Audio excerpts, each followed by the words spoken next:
Green roofs, garden roofs, roof terraces, they are all gaining in popularity. And it's not just because of the environmental benefits. Charlie, here you've created, I believe, an intensive roof in this area? Yeah, and what we've done is created what I would call a green roof in those two areas, and then this middle bit is more like a roof terrace. They're slightly different in that you walk on a roof terrace, and you don't walk on a green roof. That's the way I sort of imagine it.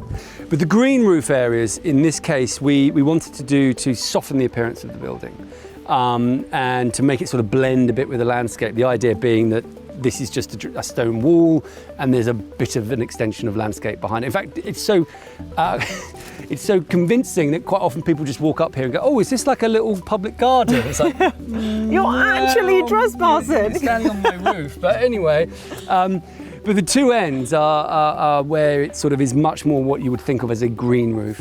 And in those situations, we've got about 150 to 200 mil of a growing medium. Actually, I'll just grab some because it's quite interesting stuff. There is some sort of soily stuff in it, but a lot of it is this aerated clay balls to keep the weight down, and then a little bit of sort of light, sort of crushed up aggregate. But it comes biologically sterile, so there's no seeds in it. You won't have things growing from it that you haven't already put. Yeah, but we left it a year and totally knackered that, and it was a disaster. But don't do that. The alternative is a sedum or something that's called an extensive roof. So this is intensive, thick. Yep, weighty. Weight. That's how I remember it, intense weight. Do you need to get in a structural engineer if you're thinking of putting something like that on your own flat roof? Yes. I mean, this is a concrete roof. Engineered to take the load of the soil. I mean, incredibly, just these beds, this bed and these 4 beds here, was 13 tons of soil. 13 tons of soil? Dry. And so once rain has come on it, and it's more like 25 tons of soil. So we won't be putting an intensive roof on our garage or shed or other flat roof. But there's an intensive roof, so I always think like intense amount of weight, and then there's an extensive roof, covers a big area, much less weight. Yeah, so it's much thinner. You can be putting like 20 mil of a growing medium, and sometimes actually just laying the sedum down. It comes on a sedum mat, which is sort of like alpines and succulents, and they need very little moisture, very little water, and they just sort of grow and create this lovely green mat. So if I had a flat roof garage or a shed, I could consider rolling out the sedum carpet on it with some membrane underneath. Exactly. And what that does is has multiple benefits, as you mentioned. Really important one, keeps the building cool in summer. Amazing. Because if you have a big slate roof or a black sort of membrane or felt or whatever, that gets really hot. And even if you've got lots of insulation, like a slate roof can be at 80 degrees. No matter how good your insulation, heat is going to come down. Yeah, I know this. My flat roof is dark GRP. And so that's glass reinforced plastics, it's fiberglass. Yeah, hot. Exactly. Yeah. So what the great thing about having the plants there is that they stop the heat getting into the roof, so they keep the whole building cooler. And increasingly, keeping buildings cool is more of a challenge than keeping them warm because of global warming and the climate. We get really hot summers. That's one benefit. Second benefit, biodiversity again. Certainly in urban areas, green roofs are absolutely vital parts of biodiversity, keeping the insects going. We know how important that is. And then they help in winter. They do help in winter. You've got just an extra bit of weight on the building, buffering it. And also in summer when it is very hot, because there's moisture stored in the roof, as that evaporates, it cools the roof as well. And then finally, they look lovely. They look beautiful. They really do. Buildings. Yeah. Like to stand over there and look and see this soft edge, this kind of frilly kind of lace curtain, if you like, or lace kind of headdress on top of the building. It transforms it, in my opinion. I think one of the things that I really, really love about green roofs as well is that when you are building a new home, the footprint of your property is essentially taking away all that habitat.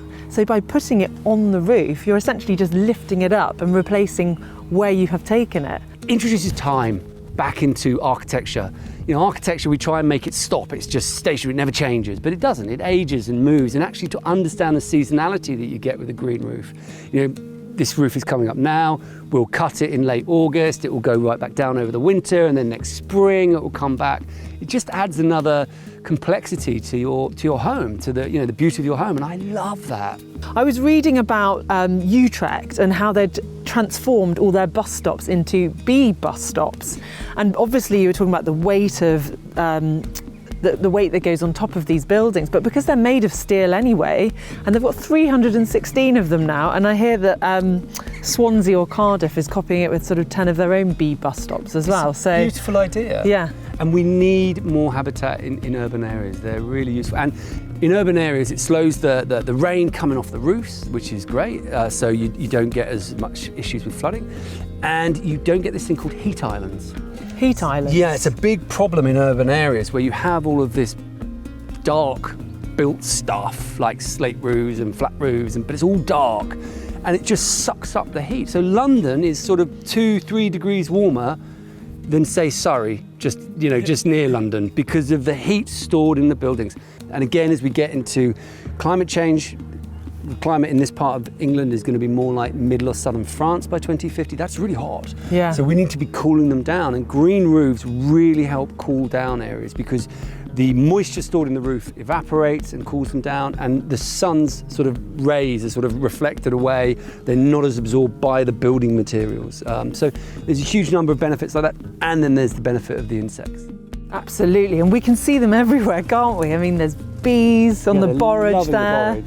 And the nice thing about, in this case, on a roof terrace, like having some allotment-y stuff on the roof raised terrace, beds, yeah. Yeah, it's a very long way for nettles, rabbits, sort of any sort of petty, naturey things that you don't really want in your allotment. Yeah. They don't really come up here. It's much easier to control. Whereas we used to have a growing bed just over there, and it was a nightmare. Just got attacked every night. You gave up. Whereas here, it's really, really quite good. And so, for anyone watching that has a flat roof, could they install an intensive roof like this, retrospectively? An intensive roof, you would need to check your structural engineer. Okay. And probably you might need to do some additional work. So it's not for everywhere, okay? If you're building an extension onto your home, the additional structures to take an intensive, like a thick green roof is not a huge amount if you bring it in right at the beginning. You're just talking about slightly bigger structure. It's not a big deal.